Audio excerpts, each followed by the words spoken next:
Góðan daginn og velkomin í Þjóðleikhúsið á Stúdíó Kristall. Ég heiti Björn Ingi, ég hérna leikari, leikstjóri og forstöðumaður barna- og fræðslustarfs. Ég þennan titil núna nýverið. Hérna hjá mér staddur Arnar Jónsson, stóru leikari. Við ætlum sem sagt í ljósi samkomubanns, þá ætlum við að vera hérna og miðla hérna úr leikhúsinu. Við vorum með spritbrúsa einhvers staðar. Hérna, hann blasir nú við. Við ætlum að byrja á að spritta okkur. Það ekki? Svona í ljósi aðstæðna. Nákvæmlega. Og Arnar, við erum hérna eins og við erum staddir á Kristallsalum. Já. Og Það eins og ég hef komið hérna einhvern tímann áður. Já, nákvæmlega. En segðu mér að því ég sé hérna, það er styttan af Davíð Stefánsinni. Já. Sagði mér einhvern tímann sögu þegar þú varst norður á Akureyri, var ekki tilefni af... Já, sko, það er 100 ára ártíð Davíðs, ef ég maður rétt. Málið er að við Davíð Stefánsson eigum sama afmælisdag. Það er rétt. 21. janúar. Já. Og ég er staddur ég var að leika eitthvað fyrir norðan og var einu sinni sem oftar í Davíðs húsi. Já. Það er svona listamenn íbúð á neðri hæðið í kjallaranum. Já, einmitt. Og ég var þar staddur og einhver hafði fengið einhvern patað því að ég hafði hitt Davíð og það gerði ég reyndar. Þá var ég líklega 6 ára og Karl faðir minn fór með mig einn sunnundag upp úr Möðruvallastrætinu þar sem við bjuggum og röltum okkur upp að Sundlaug og setjumst þar á stallana sem þá voru og þar situr þessi aldni höfðingi, gneipur mjög og í flottu dressi. Alltaf flott dressaður. Alltaf flott dressaður. Já. Og pabbi fer með mig, heilsar á hann því að þeir þekktust. Pabbi var rakari á þessum tíma og svona annars slagið þá þurfti hann að fara heim til Davíðs svona aðeins að sjæna hann upp áður en að færa aftur út á meðal manna og eftir að hafa einangrað sig tíma og við heilsuðum á hann og það var ég man þetta atvik. Þetta var mjög merkilegt og skemmtilegt. Já. Nema hvað, að einhver hefur frétt að ég hafi hitt hann. Já. Svoleiðis að þar sem voru nú heima tökin, ég er niður í kjallaranum og hvort að ég get ekki komið upp í stofunar á þessum ágæta degi á 100 ára ártíðinni og þar voru þá átt að vera svona smá prógram morguninn. Þarna voru svona silkihúfur bæjarins og ættingjarnir. Já. Og ég féllst á að reyna að segja eitthvað þetta en aðalega að fara með einhver kvæði. Og þetta gerði ég. Já. Og síðan er verið allan daginn. Það var út allan bæ, það var inn í leikhúsi og það var út á safni og ég man að þetta endaði út í Möðruvallakirkju með ljóðaprógram og síðan var farið á Karolínu niður í Listagili og haft að hugulegt stund en svo var komin heim bara fyrir miðnætti. Er það óvenjulegt eða? Já, mér fannst það einhvern veginn og þetta var nú líka afmælisdagurinn minn þannig ég svona var Þú hafði alveg til um Ég var alveg til í meira partí en allavega að ég er alltaf þarna heim og úti er bara frost og stilla og hrafninn hans, eða hrafnarnir, þeir voru út á flötinni og ég er svona pínleiður og ég kem þarna inn í íbúðina og hugsa, já, þar var alltaf, maður hafði alltaf upp á ísskápnum White Horse viskípela. Það er eitthvað svona tenging við gamla manninn, og það er saga í kringu það, við erum kannski ekki endilega að fara út í hana, en allavega að... Það er þessi lína að þú komst í hlaðið. Já, þú komst í hlaðið og hvítum hesti. Já, það var þá White Horse whisky. Og hann er þá, hver er að koma í hlaðið hjá honum aftur? Það er nú ýmsum sögum af því, en einhver segir að það hafi verið Páll Ísólfsson, eða einhver vinur hans sem er að koma og þú komst í hlaðið og hvítum hesti, þú komst með vor í augum þér. Já. Ég söng og fagnaði góðum gesti og svo framvegis. Jæja, nema hvað að ég hugsa skildi hafa verið læst á milli hæða. Sem sagt ég niður í kjalli og upp. Já. Því að þetta var eins og hús sem voru byggð, það voru svona þröngur stí og beint upp í eldhúsið. Já, akkurat. Og ég hafði farið þarna upp morgunin og kannski hefði bara gleymst að læsa. Hvað veit maður? Svo þess að ég léti reyna á það og viti, menn það hafði gleymst að læsa, það var opið. Og hvað gerum við þegar maður kemur inn í ókunnugt eldhús? Þú byrjar á því náttúrulega að fara í eldhússkápana. Já. Og aðtuga svona orienteerdæ, vita hvernig allt er. Svo þess að ég fer og opna skápana og hvað finn ég í kústaskapnum? Og það gladdi mitt gamla hjarta þar að segja, þar fann ég golfkylfur. Já. Hálfmaðurinn hafði greinilega verið að púta sippa á flötinni. Já, það. Já. Þannig að við hefum kynst í einhvers staðar, en ég held að hann hafi nú ekki verið mikil golfari eða ekki stundað þó íþrótt neitt sérstaklega. En þetta fannst mér aldrei skemmtilegt. Og svo ranglega ég inn í stofur og þá dettur mér í hug að það hafði verið spilaðar kassettur eiginlega allan daginn fyrir gest og gangandi þar sem að skáldið var að lesa kvæði. Já. Og ég hafði náttúrulega átti plötuna og hafði oft heyrt hann lesa. En það var eitt kvæði sem ég hafði aldrei heyrt áður og nú hugsa ég skildi kassettan vera á sínum stað. Já. Og viti menn, kassettan var á sínum stað. Svoleiðis að nú var bara, að því ég átti nú líka afmæli, að þá fannst mér alveg upplagt að skáldið læsi fyrir mig inn í stofunum sínum, ljóðin sín inn í nóttina. Nákvæmlega. Og þar á meðal var þetta hérna ljóð. Fórstu niður og sóttir hvíta hestinn? Ég þurfti þess ekki. Þetta var heilög stund. Það þurfti ekki meira. En þetta ljóð? Þetta ljóð var meðal annars, rétti byrjunin á því svona. Já. Og heitir við Hreindýravatn. Úr garði fór ég ungur, en gamall kom ég heim. Frá skóginum og vatninu og skóana anda. Þó liðið sé að hausti hugur minn hjá þeim í heimi sinna gömlu veiðilanda. Það reisti mér kofa og riðaði mín net í skóginum hjá vatninu djúpa. Ég hvíldi þar í grasi og gleymdi hvað hét, en gróðraregnið fann ég á mig drjúpa. Og engan skortir forða sem einn í kofa býr í skóginum hjá vatninu blíða. Því synda fiskar og úr því bergja dýr sem eiga þarna griðland milli stríða. Fallegt. Já. Þetta las hann fyrir þig? Þetta las hann fyrir mig inn í nóttina. Fallegt.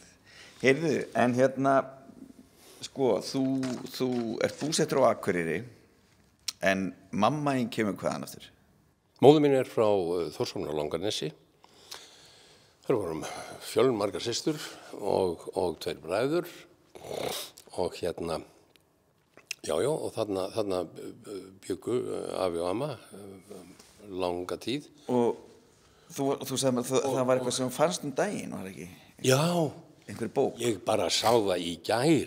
Þá hafði faðir minn, hann hafði greinilega skrifað alltaf niður, minnst alltaf á afmælisdaginn minn og síðan ýmislegt svona þegar á leið þá skrifaði hann meira.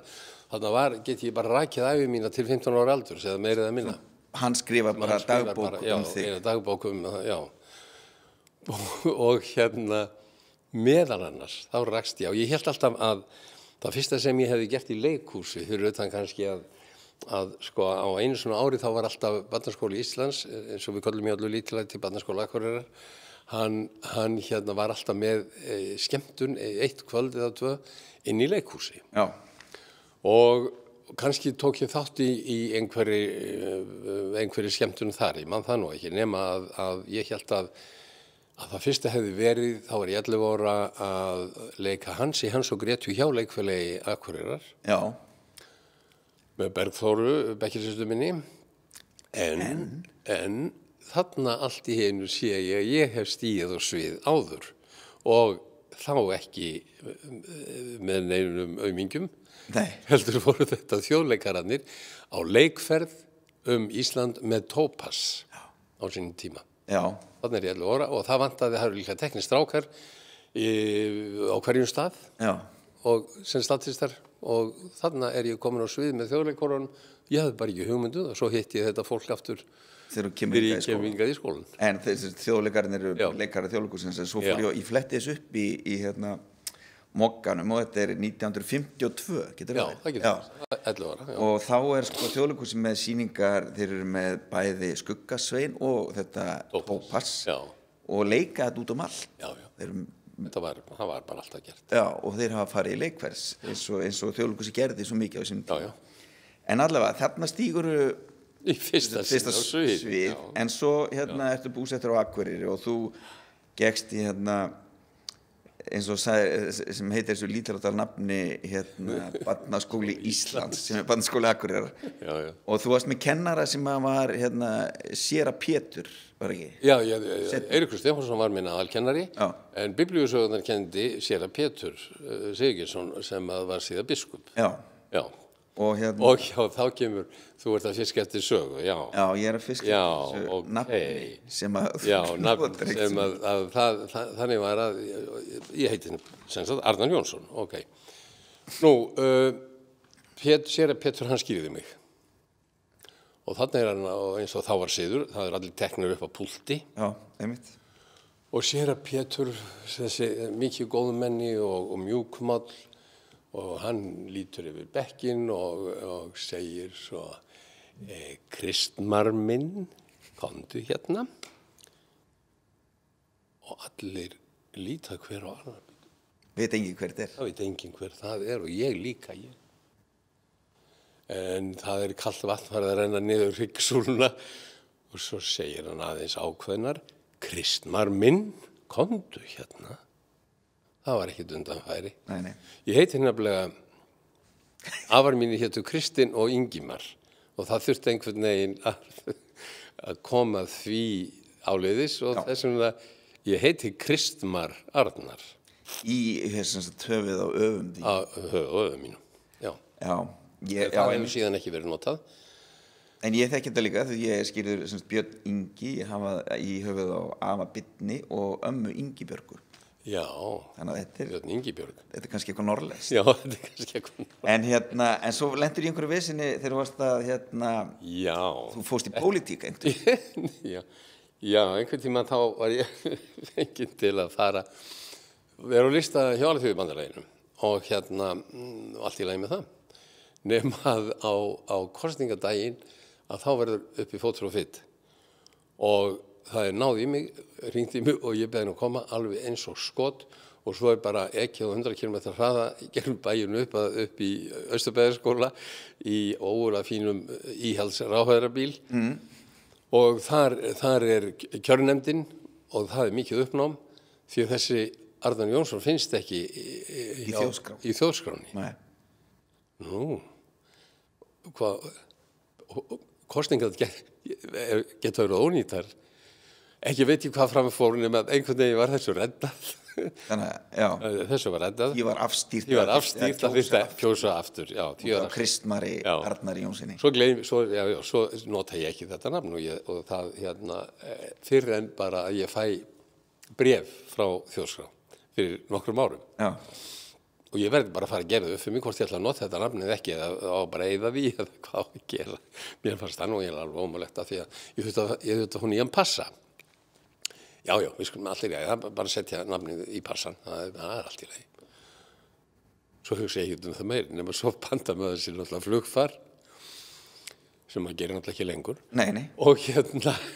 Og Arnar Jónsson. Svo bara kem ég með passa minn og ætla að fara inn í eitthvað land. Nei, það einhver annar. Það einhver annar sem á þennan passa. Falskan flugmiða. Falskan flugmiða. Arnar Jónsson, Kristinn Arnar Jónsson, það passar ekki. Nei. Einhvern veginn var því nú reddað og síðan hefur maður nokkurn veginn átt að sjá því að panta undir heilun öllu nafninu. Arnar Jónsson. En þú ert semst alveg upp á Akureyri og þú, eins og sagðir hann, þú hélst og hefur stigið fyrsta svið á Akureyri. En þú leikur á Akureyri, er ekki með pappa þínu svolítið? Sko, Karl faðir minn hafði verið langa hríð áhugaleikari á Akureyri. Hann var formaður leikfélagsins iðulega og ég elstu fyrir það að muna eftir því að hann var að fara inn í leikhús að æfa og ég fer stundum með honum og miðarnir eru seldir heima. Aðaleikarinn var nú samt á móður mín. Því að hún var mikil eftirherma og hermdi eftir köllum og kellingum á Þórshöfn og hafði mjög gaman af. Þannig ég held að hún hafi nú verið aðaleikarinn, sko. En allavega, hann var mjög góður áhugaleikari, Jón Kristinsson og þrautreyndur og lék mikið. Og þannig að það voru svo sem hæg heimatökin. Ég er bara alinn nánast upp í leikhúsinu. Í samkomuhúsinu. Í samkomuhúsinu. Já, og það er einhver sýning, er það ekki það því það er svona ein mynd sem að ég man að ég sjá þegar úr sýningunni Pabbinn, er það ekki? Jú, það er, sko, svo ég er búin að leika tölvöld áður, Kjarnorku og Kvenhilli og kannski áttu einhverja mynd af því. Jú, ég held að hún sé líka. Og þar sé ég, manni að Þráinn vinur minn er og hvort að Sigurveig sem er nú frænka mín. Veiga Jóns, já. Þráinn Karls. Er það ekki líka og Þráinn Karls. Og Börsinni og einhverju fleiru. Og svo lék ég eitthvað í menntaskóla leikritum. En síðan er ég orðið þarna líklega 17 ára og þá er Jónas Jónasson að stýra Pabbanum. Þar sem að Karl faðir minn leikur pappa og ég er elsti sonurinn og Einar Karl er þarna og Börkur nokkur og fleiri og mörg börn og ein dóttir mann ég og Björg Baldvins sem að lék mjög mikið, var áhuga leikona og þau léku mikið saman og var mjög fín leikona og við þarna fann ég ábyggilega alveg upp fullur á hroka og stærilæti og ungi menn eru og Montras og fannst ég alveg hafa vald á þessu og mér leiði mjög vel á sviðinu. Ég fannst þú? Ég bara var með þetta, fannst mér og svo gjörsamlega og svo bara og þarna held ég að það hafi bara raunverulega kviknað, bara eða ákvörðun verið tekin án þess að ég hefði neitt orðað það. Nei. Að þarna ákvað ég, já, þetta er eitthvað sem að ég vil gera. Og ákveður semst að fara í skóla? Nei. Nei, ekki að læra leiklist? Jú, var ekki? Jú, hugmyndi var svo að vinna með leikfélaginu. Já. Ég ætlaði að gera sendiferðarbílum Ok. Hjá heildsölufyrirtæki. Fyrir norðan? Fyrir norðan. Já. Ég ætlaði að læra flug hjá frænda mínum, Argrími. Já. Og það var ákveðið að við byrjuðum á svifluginu fram á Melgerðismelum bara haustið. Já. Og síðan var alltaf leikfélagið jafnvel að geta styrkt með hugsanlega eitthvað og ég færi bara í skóla til Englands eða eitthvað slíkt. Sko. Þetta var hugmyndin. Svona. Það var ekki meiningin að fara til Reykjavíkur? Nei. En svo fer ég til Reykjavíkur með vinum mínum til þess að sækja handrit. Þá þurftum maður bara að fara og ná í bunkana og koma með á norður og þetta var að fyrsta, ég held að vera í Gasljós eða eitthvað. Okay. Fyrsta verkið sem átti að sýna haustið. Og ég fer og við förum þarna og þar hitti ég Jónas Jónasson meðal annars. Hann var þá að vinna hjá flugleiðum eins og það hélt hjá niður í Lækjugötu. Loftleiðir? Já, loftleiðum. Já. Og hann segir skólinn er að byrja. Þú ættir að drífa þig þangað. Það vantar stráka. Leiklistarskóli Þjóðleikhússins er að byrja. Það vantar stráka og farðu bara og talaðu við þau. Já, nei, ég ætla að gera þetta alltaf öðruvísi, sagði ég. Já. Og svo erum við bara á síðasta degi, ætluðum bara þarna hádegið, erum við með hinum rónunum upp á Arnarhóli. Arnarhólunni. Jú. og hérna með púrtvínið okkar og svona, allir bara heim með kaffivélinni. Og hérna, og eftir því nokkra sopa þá ég ætti kannski bara að kíkja þarna í þetta musteri þarna, þetta nú blasir hérna við. Já, kannski allt í lagi að rétt að athuga hvað í gangi þarna. Já. Svo sem ég bið Tómas Inga bara bíða og ég stekk af stað og inn og Valgerður sem að hér stjórnaði öllu á sínum tíma var skrifstofustjóri. Hún hérna ætlar að stoppa mig en ég skýst fram hjá henni og banka á dyrnar hjá þjóðlögustjóra sem að þá að Guðlaugur Rósenkrantz og hann opnaði dyrnar og hún ætlar að bara henda mér út og hann opnaði og sagði Valgerður mín, þetta allt í lagi, við skulum fá drenginn bara inn, gerðu svo vel. Og svo bara ég að spjalla við hann og hérna fæ að vita allt þetta og hann leggur eindregið að mér að koma. Og hvað þarf til? Það þarf kvæði og það þarf einhvern smá texta úr nútímaverki. Ég hafði það náttúrulega því að vera að leika í Babbanum og það var einhver lítill spíts þar. Og svo vantar einhvern hérna klassískan. Og það ertu með eitthvað svoleiðis? Nei, ég hafði ekki neitt þannig að það þekkir einhvern sem að gæti hugsanlega aðstoða við það. Nei, já, þá myndi ég eitthvað nafnbýtum við, hvað heit hann, Baldvin Halldórsson held ég, leikstjóri og pabbi hafði einhvern tímann þekkt, svo sem ég nefni þetta nafn og það er hringt í Baldvin og það er fundið spýts og Baldvin fer með mig í gegnum það og svo ég bara magalendi ég hér á stóra sviðinu nokkru dögur síðan. Þannig að þegar þú varst og fór aldrei í Norður. Nei. Þetta bara nánast á sama degi alls saman. Já. Okay. En hérna, svo eftir skólanum og þá þetta skóli sem á kvöldin mæntanlega, það ekki? Milli 5 og 7. Já. Já, aðalega. Og voruð þið svo bara að nota svo þið að leika í leikritum hérna meðan í skóla? Já, það er náttúrulega aðalmál. Aðalskólinn var auðvitað að fylgjast með þessu fólki og vinna með því bara á sviðinu. Já, en þú veist, á þessum tíma, þetta hvað, 1960? 62. Já. Þannig ég að fæðast. Já, því sé haldið til haga. En hérna, hverjir eru hérna? Þarna eru ennþá margir af frumkvölunum. Fyrstu kynslóðar leikurunum sem voru við húsið. Já, þeir eru ennþá hér starfandi. Indriði Vogi er hér. Ég skottaði stundum út og náði í Gaulois-sígarettur fyrir hann. Þarna er Ardís Björnsdóttir sem var mjög formleg og svona, maður stóð kannski örlítil ógn af henni en hún var mikill karakter og ég var svo heppinn eða eitthvað, ég kannski allavega stegi ekki á tennar á henni að hún bauð mér dús eftir 1 ár, það var óvenjulegt. Já, og þá var það bara þannig að menn voru að þérast, svona og þessi leikarar í guðalíki. Já, ég kem úr menntaskólanum Akureyri og þar voru þéringar ennþá vel í gangi. En þú veist, þú nefndir Indriða Vogi. Indriða Vogi, Ardís, þarna er Haraldur Björnsson, þarna er Lárus Pálsson, þarna er bara alveg fullt af þessu fólki og svo næstu kynslóð, náttúrulega. Þarna er Herdís og þarna er Rúrik og Róbert og Bessi og Eru þeir konir þarna á þessum tíma? Eru þá sem ungir leikarar að byrja? Já. Svona, þeir eru orðin mjög establíseraðir leikarar. Þetta er svo kynslóð sem eiginlega nánast tekin við. Já.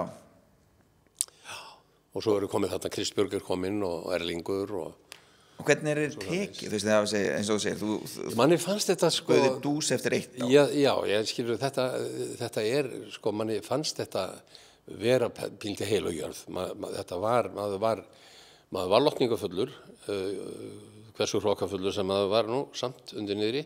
Ákveðin virðing. Það var samt mjög mikil virðing og virðing fyrir þessu fólki vegna þess að það var virðingu fyrir sínu starfi og sinni list og hérna og það var einhver tilfinning af því að við erum ekki langt frá bara þú veist orðin sjálfstæð þjóð. Það það var svona eitthvað stolt og virðing fyrir listónum. Þetta fólk fekk meira segja borgað, ég held að verða prófessorslaunum, skilurðu. Nákvæmlega. Það hefur aðeins breyst. Það hefur breyst svolítið mikið. Þannig að þetta var í alvöru. Þetta fólk var menntað, hafði langflest verið í skóla erlendis. Já. Þannig að þú komst ekki á tómum kofum þarna og þetta var náttúrulega einstakt að koma inn í svona andrúmsloft og fá að upplifa það. Þú ert að leika manstu hvað sýningu þú varst að leika meðan þú ert í skólanum? Já, það var nú ýmislegt, sko, en meðal annars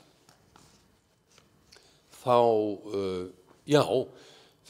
Ég að fiska eftir einhverjum ákveðin sýningu. Já, ég þykist vita það, en fyrst það, skal ég segja þér, fyrsta seldi sem ég hafi gert, það var fyrir tilvíðun og ég var ekki fyrsta val, ég var absolutt annað val. En þannig var að Jón Júlíusson, vinur minn og skólabróðir, hann átti hérna að leika hundinn Habakúk. Í dýrunum í Hálsaskógi. En Jón gekk illa að gelta. Já. En þar sem ég hafði verið mikið í sveit á Hrafstöðum í Svarfaðardal og hergat hermt eftir dýrum, að þá fekk ég hlutverk Habakúks. Hundsins Habakúk. Það held ég það fyrsta. En síðan það á fyrsta ári að það ákveðið að taka verkið Gísl eftir Brendan Behan. Já. Og Thomas McAnna hér leikstjórinn og nú veit ég ekkert hverjir benda á að það sé hugsanlega þarna ungur hermaður, þetta snýst alltaf hann sem Gísl og svo framvegis. Og ég valinn í að leika Gíslinn og að biðja að æfa þetta þarna undir vorið. Og þetta þetta sýnt haustið. Já, þetta fyrsta árið. Þetta á fyrsta ári, já. Og hvað var skólinn mörg ár? Eða hvað var þetta margir vetur? Bara 2 vetur. Já. Það var alveg nóg. Það alveg nóg. En það fæðist stjarnan Arnar Jónsson í leikritinu Gísl. Það má eiginlega segja það, já. Það var bara alltaf frægur overnight. Það var bara píltið svoleiðis. Já. Já. Þetta voru alltaf aðri tímar, það var ekki sjónvarp og það var ekki. En það voru engin miðlar. Þú nefndir hann Jón Júlíusson áðan, hann var með þér í bekk. Eru fleiri sem við myndum þekkja til sem voru í þessum bekk með þér? Bryndís Schram. Já. Og Þóra Magnea. Já, Tóta Magnea. Já, já, akkurat. Þetta það fólk sem svona hefur alltaf haldið áfram að gera hluti. Aðrir hafa meira farið í aðrar áttir og gert annað. 2 sem voru með mér sem komu úr áhuga leikhúsinu og fóru eiginlega bara alltaf þangað aftur. Já, ég skil. Já. Og síðan sumt af þessu fólki það fór í ýmsar áttir, sko. En þetta nám held ég nýtist fólki ágætlega, sko. Já, ég held ekki. Hvað sem það vinnur. En þú sem sagt útskrifast hvenær? 64. 64 og manstu þú ert að leika til að byrja með og þú varst að leika í sýningum, manni þú sagði mér eins og Helen Keller. Já. Þar var meðal annars, þar var Valur Gíslason og frú Ardís. Frú Ardís, já. Fröken Ardís. Fröken. Já, hún var alltaf ágift. Já, ok. Svo sem að bauð þér dús. Já. En hvernig fór það fram? Var það bara svona, heyrðu Arnar, kontaði sér á herbergi eða? Já, það var eitthvað mjög formlegt. En kannski ekki inn á herbergi heldur, bara svona inn í því sem það var kallað græna herbergi, sem var nú ekki það sem við það núna, heldur það sem við skiptum búninga, það var þar. Já. Og þar var alltaf hotnherbergi, ágætt kona með sem sá alltaf, þar var alltaf kaffi og meðlæti. Og og ég hugsa að það hafi gerst þar, en ekki með neina viðstadda, sko. Nei. Það hefði beðið aðra að fara bíða eða fara fram og stilti mér svo bara upp og þetta var allt svona mjög formlegt og það tekist í hendur. Og nú býðir þér dús að þá þarft þú ekki að þér hana lengur sem sagt? Nei, þá þarf ég ekki að þér hana lengur. Falleg. Og það hefur líklega verið eftir að við lékum saman í Helen Keller. Já. Það sem að hún og það er Valur og það er Helga Valtís var þar, mann ég, og Kristbjörg náttúrulega og svo ágæta stúlka. leikur í annari sýningu sem að heitir Ítalskur stráhattur. Það er seinna. Það er seinna. Það er eftir útskrift, já. Já, það er seinna. það er eftir að útskrifast. Já. En þar voru margir, var það ekki? Þar var alveg mýgur út frá fólki, sko. Og Rúrik er kominn? Það er Rúrik og Clemens Jónsson, Clemens var kennari við skólan, annars, og þarna er Rúrik og þetta er Clemens, þarna er Ævar Kvaran, og ég var á herbergi niður á 4 fyrst með Ævari og fleirum. Hvernig tók hann þér? Fær ég mig yfir á 6 og síðan fer ég á 5 og endaði þar. Hvernig var að vera á herbergi með Ævari Kvaran? Það var mjög ánægilegt. Ævar var fróður maður og gaman að tala við hann og hafði upplifað ýmislegt og það var bara mjög ánægilegt. Þú sagðir alltaf Ævar, hvar var hann? Ævar, hvar var hann? Heyrðu, en við ætlum að fá okkur smá kaffi, lítið hlé, en við komum tilbaka. Þannig að ekki fara langt.